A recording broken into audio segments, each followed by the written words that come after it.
Hello everyone, this is Erik, the Asian movie enthusiast, and welcome to part 1 of our exploration of Asian horror films released in 2015.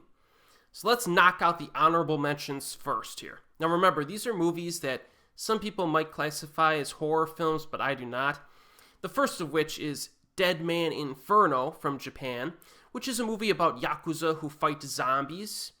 The premise sounds like a horror film, but it felt more like an action comedy to me. It was a good flick though. The horror content was a bit too light and slight to include in this playlist in my opinion. Entertaining flick though. Check it out if you haven't. Another title from Japan is Ninja the Monster, which was a blind buy from one of my Japanese vacations. It was watchable, but not a horror film. In the dishonorable mention category, we have two more from Japan.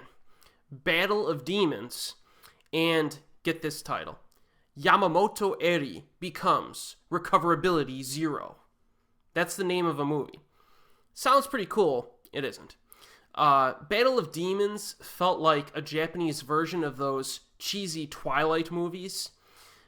It's not good, as you could probably tell. And then the Recoverability Zero film is actually available on Amazon Instant in the US. That's why I watched it. One of the most boring films you'll ever see. It does nothing with its premise. I'm not even going to bother explaining the premise to you.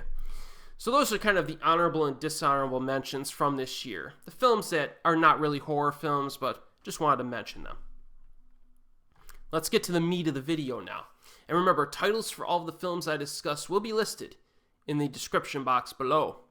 Now thankfully, 2015 provided a nice batch of Asian horror films that are worth seeking out, but those will be covered in later videos. Our mission tonight, and you know what's coming, is to address the pile of horse maneuver from this year, because there are some bad movies produced in 2015. But what kind of film could possibly be bad enough to be the worst film from this year?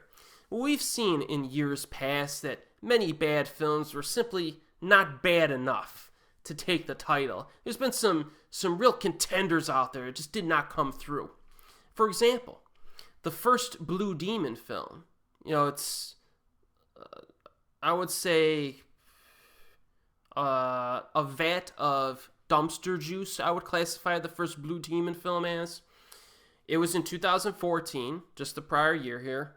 And it wanted to take the title for the worst Asian horror film from that year, but it had serious competition from The Apostles. So we ended up with a bit of a tie in 2014. I don't like to do ties, but I will determine it that way if it makes sense. Well, good fortune has shined upon this franchise, because the sequel to Blue Demon version 2.0, had less competition in 2015, and it has accomplished what its predecessor attempted but failed to do. It has earned the prestigious honor of being the worst Asian horror film from that particular year. Congratulations. Blue Demon version 2.0 from Japan. I do not believe that this is a direct sequel. It's more of a kind of a reimagining, I guess. Some friends go into a building. It's rumored to have monsters inside. What they find will change their lives forever, yada yada yada. Basically the premise of the first film, but now we have a new cast of youngsters who find themselves trapped in a game of life and death after venturing into this cavernous house that is inhabited by a cheap-looking CGI monster. And remember, in case you haven't forgotten, or in case you have forgotten, these movies are based on video games. So in general, video game adaptations do not work out very well. In the case of Blue Demon 2.0, that's an understatement. This actually has many of the same problems that the first film had. Most of the characters die off screen. I don't understand why they're skipping on the violence here. In a film that has nothing else to offer, this is a major issue. If at least you gave me a bunch of good death scenes, I could give you some bonus points and not reward you as being the worst film from a year, right? I don't understand why these films are so apprehensive at showing death scenes. They're horror movies. Come on, let the blood flow. Especially if you're not going to give me anything else entertaining. There's another blue monster, like demon thing that shows up for a bit. And I almost kind of forgot what it was, like a smaller version and real cringeworthy, really bad. The corridor chase scenes are lame, and there were some pretty dumb moments to sit through. There are miniature versions of the Blue Demon dude, which were played for laughs, I think, but they're not funny. The finale is about as embarrassing as a film can get. Another big negative is that this is visually boring. Production values are crap, and the color palette is so one-note that it could put the viewer to sleep. This movie's so boring to look at, it's torture. At least use some, like, LED lights or something, for goodness sakes. You know what I mean? Put up some freaking Halloween lights in the corner of the freaking, hallway when you're shooting the movie. Give it some type of... give me something to look at. That's all I'm asking. And there's no excuse. You can light a film in interesting ways on a budget. So, it would have been nice if they at least threw in some of that otherworldly light. I'm not expecting Dario Argento or Mario Bava here. I'm not expecting that level. But I just need something to engage me while these boring characters are, like, slowly walking around and, in these... Because the hallways are, like, the most boring hallways humanly imaginable. They're just really bland, man. Performances are awful, even worse than the first film. Acting in this movie is unacceptable. There are a few short segments that show characters playing in an old-school video game that allows them to, like, track other characters or something. I didn't really understand it. The much-maligned Japanese film St. John's Wort, which used kind of similar things in it, is way better than this movie. About 70 minutes long, Blue Demon version 2 is still a complete waste of time. Congratulations for being so awful. Truly, this prestigious award is, how can I put this? You're deserving of this prestigious award. Very, very deserving. You are the worst Asian horror film from 2015. Availability. I forgot to open up my availability tab here. Hold on a second. The availability of Blue Demon version 2.0, I think it's available on DVD with English subtitles. I'm checking my list here. Our next one tonight, though, is a Japanese horror anthology. Yes, Blue Demon 2.0 is Region 3 DVD with subtitles. All right, let's move to the next one. Let's get out of here. Japanese horror stories. Again, Japanese horror anthology from 2015. Not to be confused with the Korean horror stories trilogy, which represents a trio of entertaining films. So that's, watch the one from South Korea, avoid this one from Japan. This Japanese anthology is certainly underwhelming. It includes 4 short horror films that have a total runtime of 69 minutes. Well, it should be pretty easy to sit through. It's barely over an hour long, right? But, as you'll notice during the brief montage at the beginning of the film, all of these movies are cheap looking, with low production values and very limited sets. Kind of a theme so far this evening. Acting is terrible. Some of the acting could be considered mediocre, I guess. There are many horror anthologies from Asia floating around out there that are fun to watch. This is not one of them, but let's just briefly discuss each film within it. Faithbook. Yes, Faithbook is a new social media network, but you can only get in by invitation only. Well, Satomi gets invited through her friend's invitation, but she quickly realizes and finds herself in a game of death that's hosted by a man in a horse mask. This has a decent premise, but the execution's really lame. Consists of boring scenes involving girls who sit in separate prison cells and talk until they eventually die. The villain is obnoxious. The ending is stupid. Withdrawn is the second film. 2 sisters live together.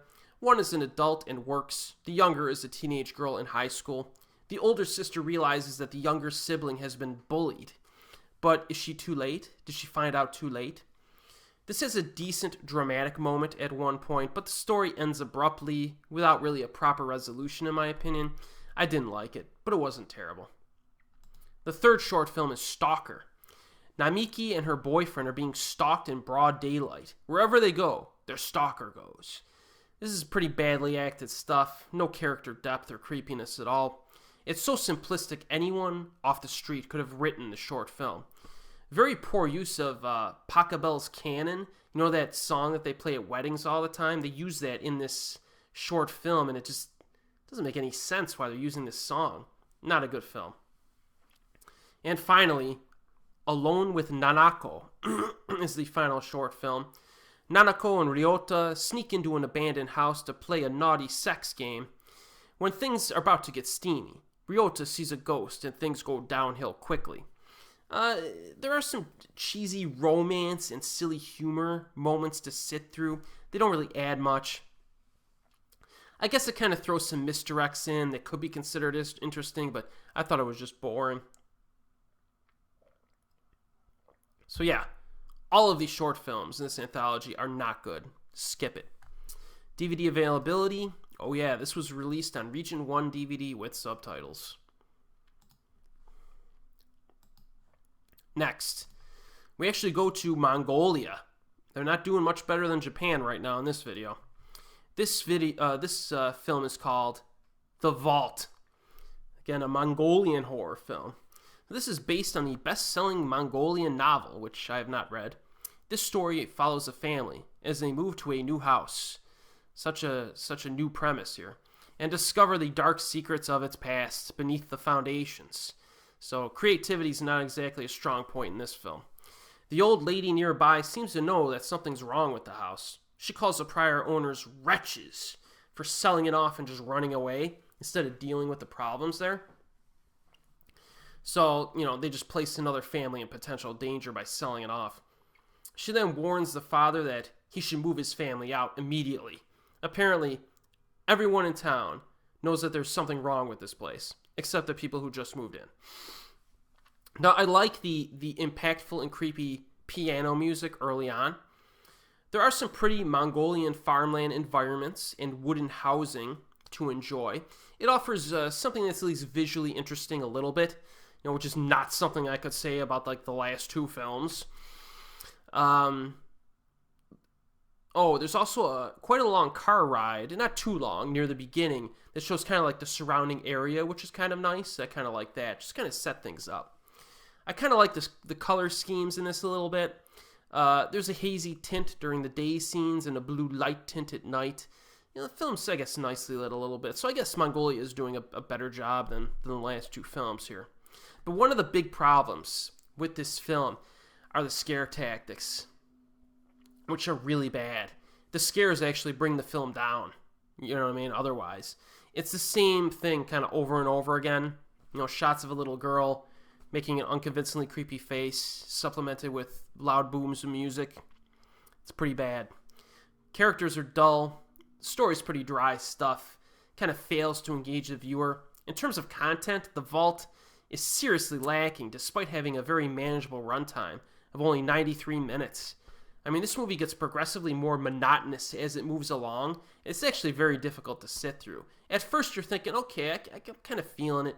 And by midway through, you're just like, man, this is a tough slog. Did not have enough content to drive the runtime.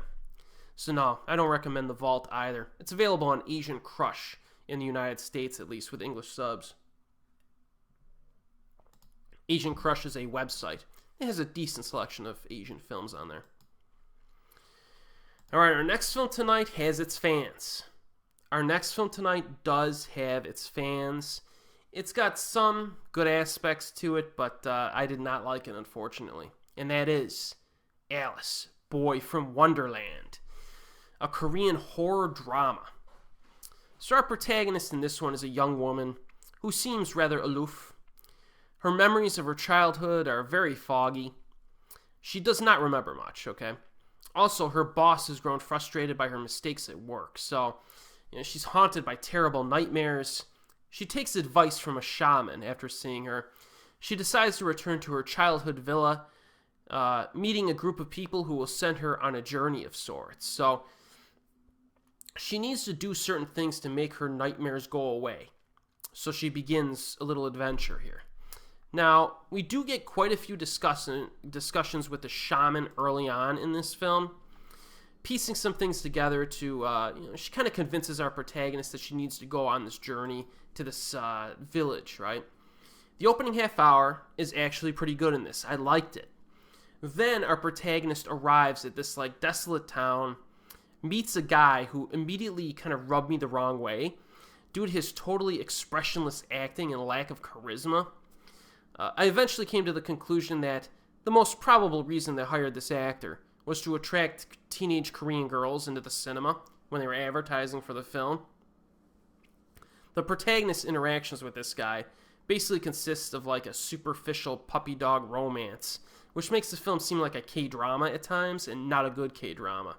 Not a good one. So much so, it almost barely feels like a horror film at times. Now, the viewer will have no idea what's going on during the first like sections of this film, which will make you think a little bit about what's happening. It does make you think a little bit early on, like, ooh, how are things going to play out? But overall, when all is said and done, it's still pretty simplistic stuff. The script does not do a particularly good job of building an engaging mystery. You know what I mean? Instead, it provides just like a clunky series of events. There's not much progress or development of anything that's impressive. The story does not breathe or flow in new and interesting ways. You know, the mystery basically consists of every single side character telling the protagonist, hey, you gotta find the answers for yourself. Even if they know the answers to something. The protagonist will be like, hey, tell me what's going on. And the person's response will be, I'm not telling you. You gotta figure it out for yourself. Like, who made these rules? You know, it makes a great drinking game, though. Every time somebody says, find out the answers for yourself, take a shot, you won't last throughout the whole film. I really dislike the ending as well. Visually, this is not as fantastical as one might expect. The film is called Alice Boy from Wonderland. I was expecting some legit cool visuals here. I mean, we get the villa, which is kind of nice, and the surrounding forest, which is kind of nice. That's about it. So the villa itself is really nothing special. If you compare this to something like Hansel and Gretel, I mean, a lot of that film took place in that house, but man, they decked that freaking house out with, I mean, the set was phenomenal. And you get some cool outdoor shots, too, in that film. You know, this movie, Boy from Wonderland, isn't nearly as visually compelling as Hansel and Gretel was. And I'm talking about the Korean film from 2007. Scare tactics in this one, mostly mediocre. We do get some images of a bloody murder scene. There's one element where people bleed inexplicably, which is kind of cool. And there's also a good scene near the end involving a toddler, which was pretty dodgy as well. I like that scene. But the scares are pretty light throughout, I would say, in general. I thought Alice Boy from Wonderland was kind of flimsy in most aspects. There are a good number of people out there who really enjoy this movie. You might want to give it a shot, because I seem to be in the minority for just not liking it. But personally, I would rather rewatch Spider Forest or Hansel and Gretel instead. Availability of this one, it's on Asian Crush, the website in the United States, with subs. You know, all the films tonight have really good availability, or at least are available. You can find them. Just none of them are good. So, of course. Now we move to Hong Kong for our next one. It's always nice when I'm doing part one of a video and like multiple regions and areas are contributing a bad movie. It's a nice team effort here, people. We have Knock Knock, Who's There? Hong Kong horror anthology film. This is an anthology of 3 short films, approximately 30 minutes each. The official synopsis suggests that these stories have ghosts and karma that seem to be magically intertwined. Now, this begins with a nice shot of a woman on the edge of a rooftop, a morgue worker doing their job, and some ritualistic imagery. A nice little intro that communicates the blend of horror and religious themes. Then it gives us a cheap jump scare, which is I'm not so appreciative of that, especially considering the fact that the first story hasn't even started yet. Alright, so let's look at each of these short films here. So we have Missing. It's the first short film. It's about a bride-to-be who is decapitated in a roadside accident when her billionaire fiancé tries to evade encroaching paparazzi. Now, for certain reasons, her ghost hangs around our mortal world and connects with her ex-boyfriend, who works at the morgue that her body is being prepped for the funeral. It would seem that I think her family intentionally took her to that morgue because they have a pretty good relationship with this guy, even though they broke up earlier, and they entrust him with proper care of her dead body. Now, this short film mostly takes place in a morgue and concerns humans, a protagonist ghost, and a few antagonist ghosts. There is some good horror imagery to enjoy early on here, like a body standing up straight without its head, which I thought was pretty cool. Some pretty good atmosphere at times, too. It does get carried away with the CGI effects, though, which are not good. Pretty distracting. Also, there's a melodramatic love story that dominates the second half of the short film, and it's really pretty cheesy. So this short is not terrible by any means, but it's not necessarily good either. The second story, called Karma, sees a gambling addict owner of a funeral supply store bury a stray cat alive in a superstitious ritual to boost her fortune. Unfortunately, her daughter, played by Kate Choi, had a connection with the cat and gets pissed off, okay? So this gambling addict lady may have to pay the consequences for her terrible actions. I mean, who would hurt a kitty cat, you wench? So the scare tactics in this one, not very good, as you might expect. I was hoping that they would focus a little more on the cat, but they don't, really. There are some cat-related supernatural aspects, I guess, that are decent, but it feels kind of schlocky and not in a good way. Again, this short is not terrible by any means, but it's not necessarily good either. And could someone please give Kate Choi a decent movie role? You know, she was great in Eye in the Sky back in the day. She was actually quite good in 14 Blades, the Donnie Yen film. She played the evil villain in that one. She's a pretty good actress. Give her a role in a more recognizable film. I'm tired of seeing her in these, lowbrow freaking crap films. So, yeah, I did not like this short film either. The final short film is called Smell. It involves a funeral makeup artist. A lot of these short films revolve around mortuaries, funerals, funeral parlors, that type of thing.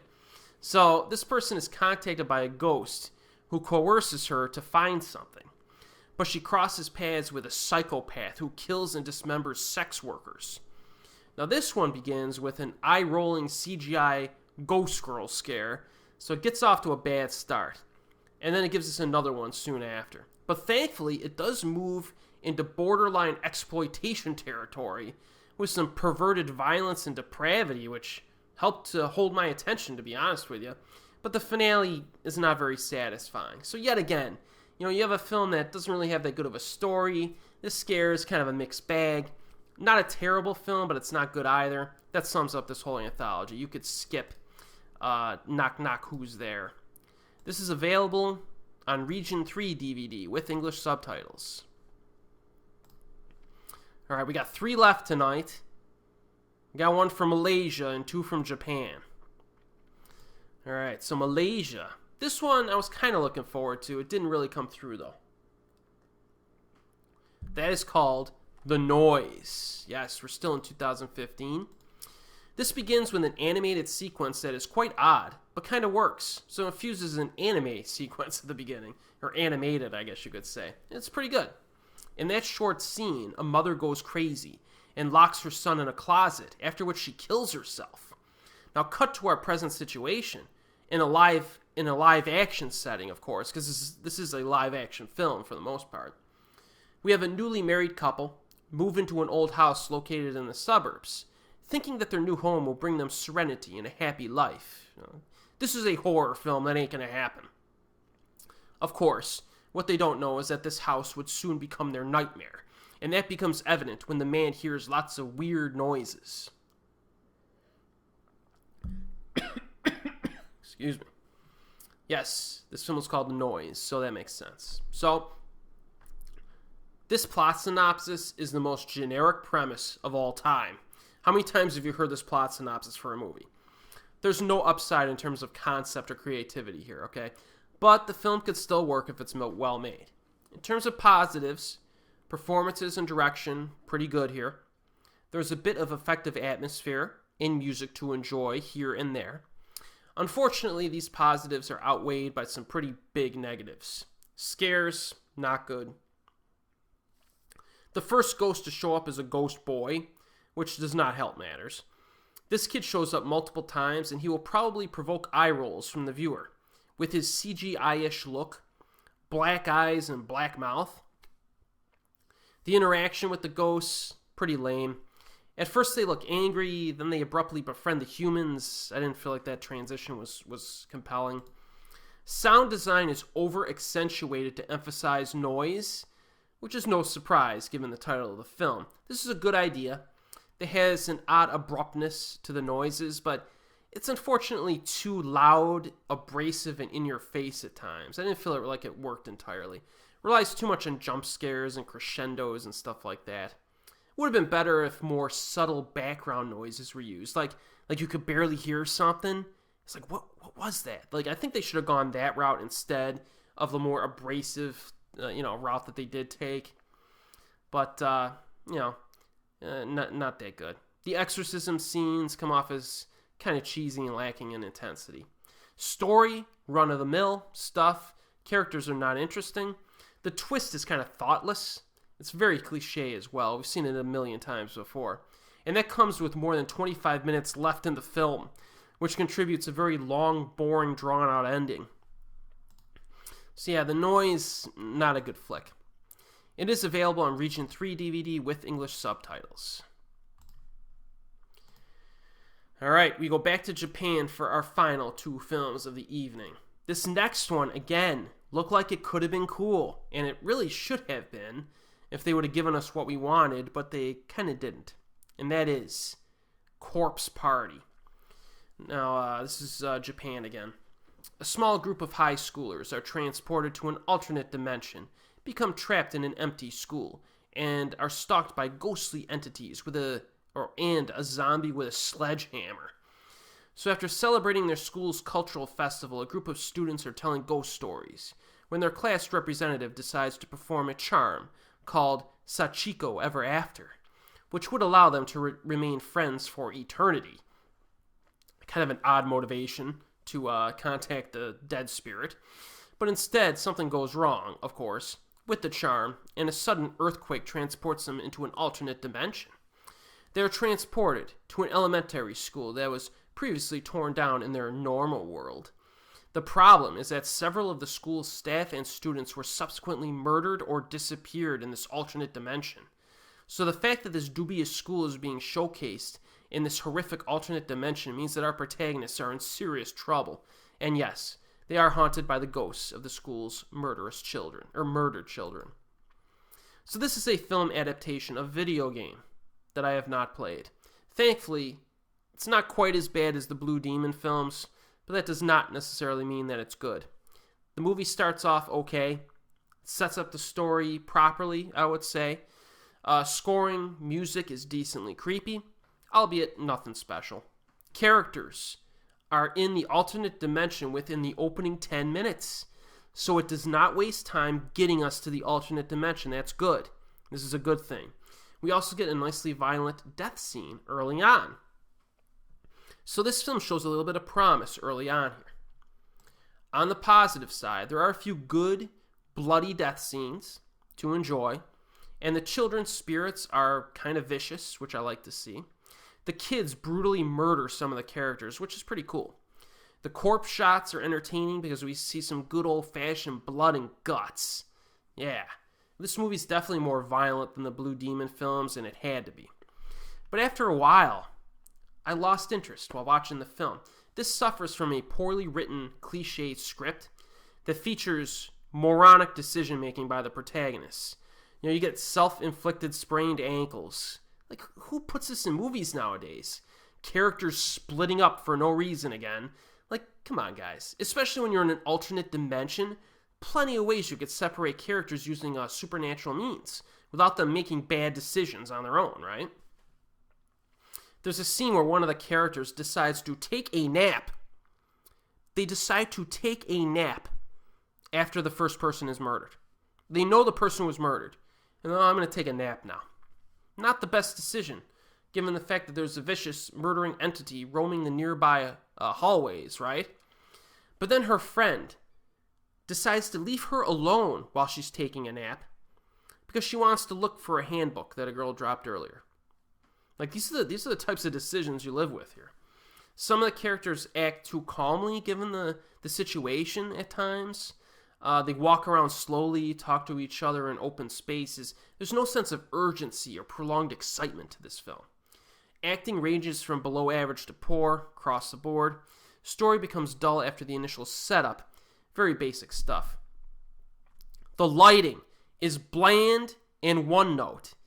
We're in an alternate dimension, which gives filmmakers an excuse to use vibrant colors with reckless abandon.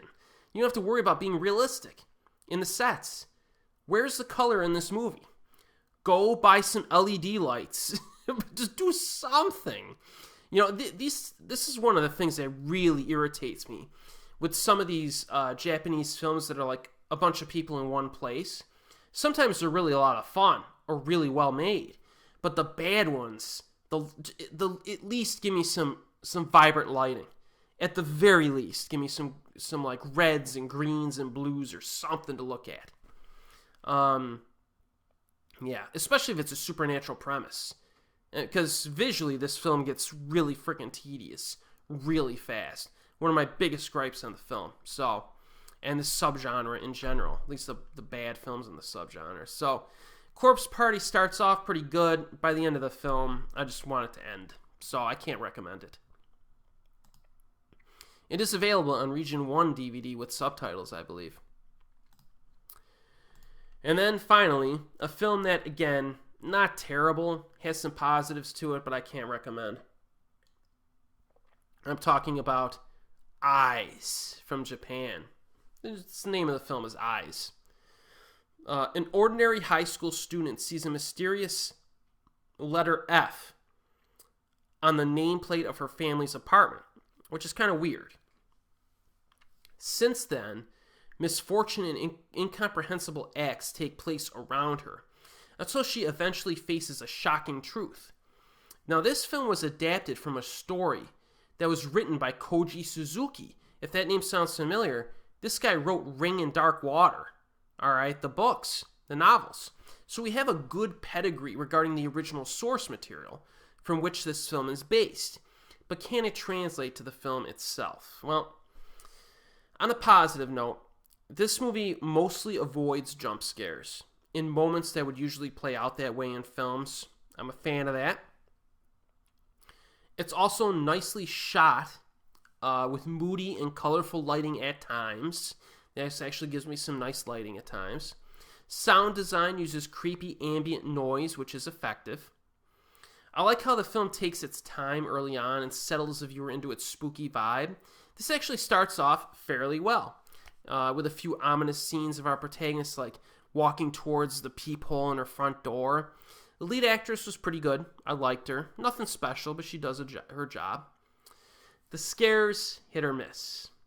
Some being a bit spooky, others being pretty lame. On the negative side, more thoroughly on the negative side, the story and the character relationships are pretty bland in this, which means that the drama does not really work too well. There's quite a bit of filler material and very little sense of urgency. The twists are pretty cliche as well. You might roll your eyes a few times when the twists start popping in during the second half of the film. Also, a bit too much screaming and crying in this movie for my liking, especially during the second half. Just kind of got on my nerves. Again, not a bad movie, but it gradually lost me as it progressed, which is another theme for this evening. So I do not recommend Eyes. It's available on Asian Crush, though, with subtitles. So, that concludes part 1 of our journey through Asian horror films released in 2015. And be sure to join me for part 2, because we will crack into a batch of films that are a bit more watchable. And as always, we'll see you next time.